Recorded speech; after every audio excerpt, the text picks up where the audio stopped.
A U.S. expert found that the Chinese Communist Party is collecting data on Americans in a brand new way through their coffee machines.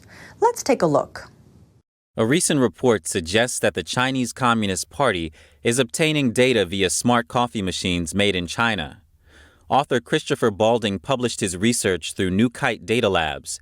He warned that such tactics can be used to spy on U.S. consumers. According to his report, these machines collect data on a variety of subjects, including drink production, location, payment information, and other data. In commercial environments like hotels, they can even access route information and payment methods. Some of the coffee machines are made by the Calorum firm, based in China's Jiangsu province. The report noted the manufacturer provides no information on data storage or privacy. The company has been selling models widely throughout the United States and Europe.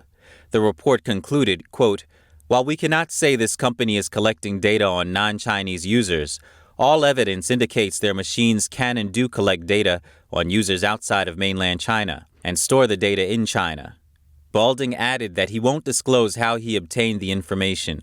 That's because he doesn't want the Chinese Communist Party, or CCP, to prevent him from learning more about their data collection efforts against Americans and others. Cybersecurity experts have long cautioned about similar threats posed by Chinese apps like TikTok.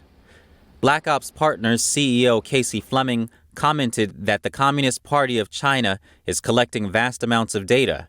It may not be used against you today, but this information might be used against you, your company, or your country in the future. Leaked recordings suggest that TikTok user data stored in the U.S. could still be accessed by employees in China and land in the hands of the Chinese Communist Party.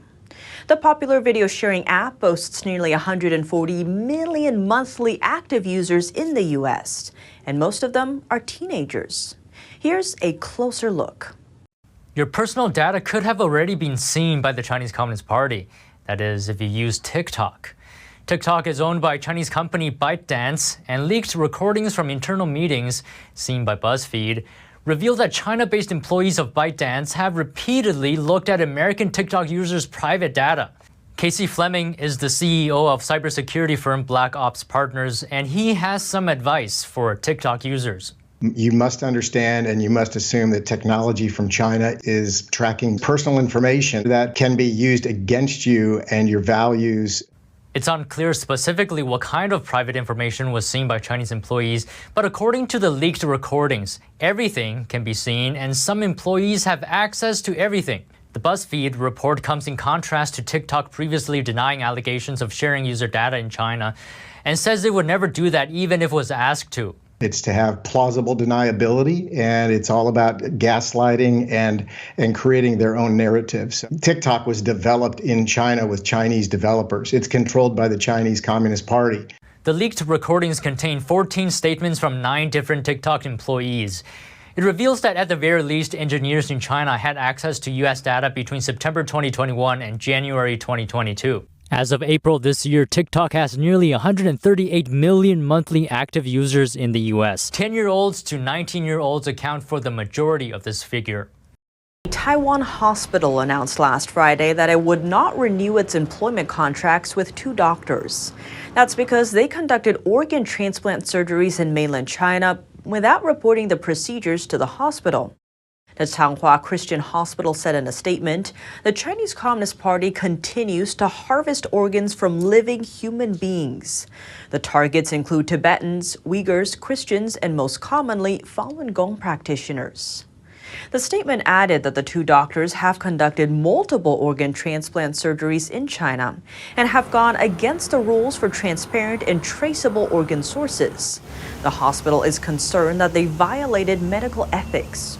Organ harvesting practices in China have received increasing criticism in recent years.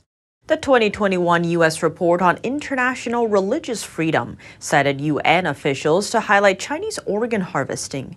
It went on to list a similar lineup of targeted groups in detention in China, including Falun Gong practitioners, Uyghurs, Tibetans, Muslims, and Christians. Last month, the European Parliament passed a resolution condemning organ harvesting in China. It's the body's 3rd similar resolution in the past decade.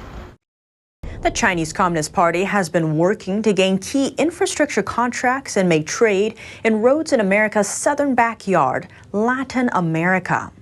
NTD spoke with leading Congress members from the region, denouncing Beijing's actions this weekend at the Brazilian edition of CPAC. Brazilian congressmen and intellectuals shared a major concern this past weekend at the country's edition of the Conservative Political Action Conference, or CPAC, that is, the Chinese Communist Party's actions in South America. Chinese companies are just a concession from the Chinese Communist Party. So at some point, at any given time, they will serve the party. And the party is a power project, an organization that seeks power. That was Paulo Eduardo Martins. He's a leading conservative representative running for Brazil's Senate this year with the blessing of President Jair Bolsonaro. China is Brazil's largest trading partner, accounting for about 1/3 of its exports. The South American country has been a traditional U.S. ally since World War II. It's also one of a handful of nations in the region, where Beijing has replaced Washington as the leading foreign player over the last 2 decades. And China's interests might extend beyond commerce, even playing a role in U.S. homeland security. Former U.S. Southern Command Chief Admiral Craig Fowler said in a congressional hearing China was looking to use infrastructure to project its own military power in our hemisphere.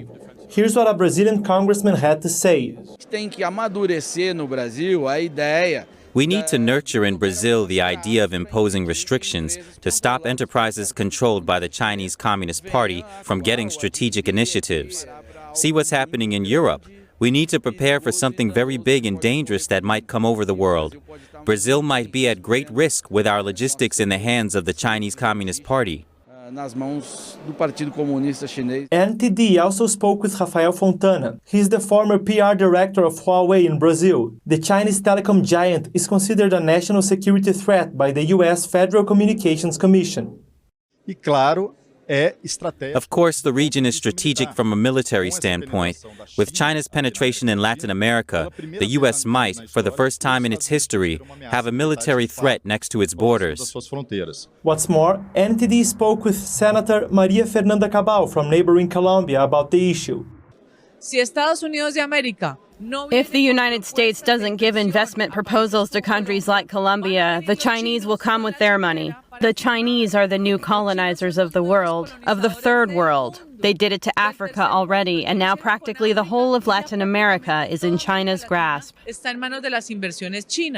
Also on the event's guest list, the Brazilian president's son, Congressman Eduardo Bolsonaro. Upon hearing about the Chinese Communist Party's religious persecution, he took a stance condemning atrocities against the peaceful meditation practice Falun Dafa, targeted in China since 1999.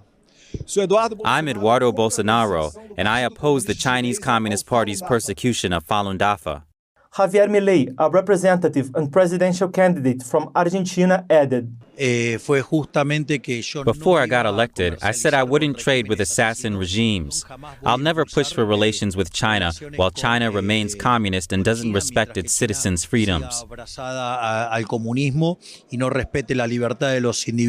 Brazil is an agricultural powerhouse. It is among the top 5 producers of food in the world and is number 1 in soybean crops. With reduced exports from Russia and Ukraine amid the war, China has been increasing business dealings and its influence in the country. In Brazil, too many people linked to agribusiness don't notice that China is making inroads in that industry. An industry it needs. It needs food. And bit by bit they are infiltrating the food business to, at some point, strike it from within. Too many people are misled, thinking all that matters is money. Many times you can get money, but you'll lose your freedom. And after that, you might lose that money anyway, as we've seen happening when dealing with the Chinese. New home prices have fallen, but buyers are still holding tight to their pocketbooks. In China's softening property market, desperate real estate developers have come up with an unusual way to attract buyers. If a buyer doesn't have the funds for a down payment, no problem. Some Chinese property developers will take wheat or garlic as a substitute. Mainly targeting Chinese farmers, 2 real estate companies from central China's Henan province are offering to let buyers trade garlic or wheat crops as down payments on property. For every pound of wheat, the developer will knock off about 27 cents from the down payment total. Up to $23,000 can be substituted with wheat. Cities across China have introduced hundreds of easing measures this year to revive the property sector. More common promotions include free parking lots or renovations. But widespread COVID-19 curbs have dented buyer confidence. The Chinese Communist regime stepping up its strict hold on the Chinese people. A report sheds light on how some citizens are rewarded for tattling on others. Here's more. China is offering its citizens cash rewards of up to $15,000. That's for tip-offs about people who, as they describe it, endanger national security. The Chinese Communist Party views national security as a broad range. It includes information about corrupt party officials, as well as human rights violations happening in China, all of which are kept largely under wraps. A number of reporters, human rights activists, and people fighting for their own rights have been arrested for allegedly endangering this version of national security. Foreign correspondents, missionaries, and NGO staff are among those who have been detained on that charge, as well as people who have studied abroad and were exposed to the influences of the free world. As for how these people are found out, the regime encourages people to report others for rule breaking. Successful informants can receive either spiritual rewards via certificates or material rewards of cash. This is according to regulations released by the Ministry of State Security last week. Experts say such campaigns are destructive to society. The so-called foreign spies, enemy forces, infiltrations, these are all fabrications of the CCP in order to create an atmosphere of red terror. They make people distrust and suspect each other. They encourage people to tip each other off to authorities. This will make spy hunting and snitching a trend. Then slandering and framing will follow. For years, Chinese authorities have encouraged the public to report so-called foreign spies and their Chinese collaborators. Such efforts have ramped up under the country's current leader, Xi Jinping. Experts say the boosted spy hunt reveals authorities' nervousness about public resentment toward the top leader.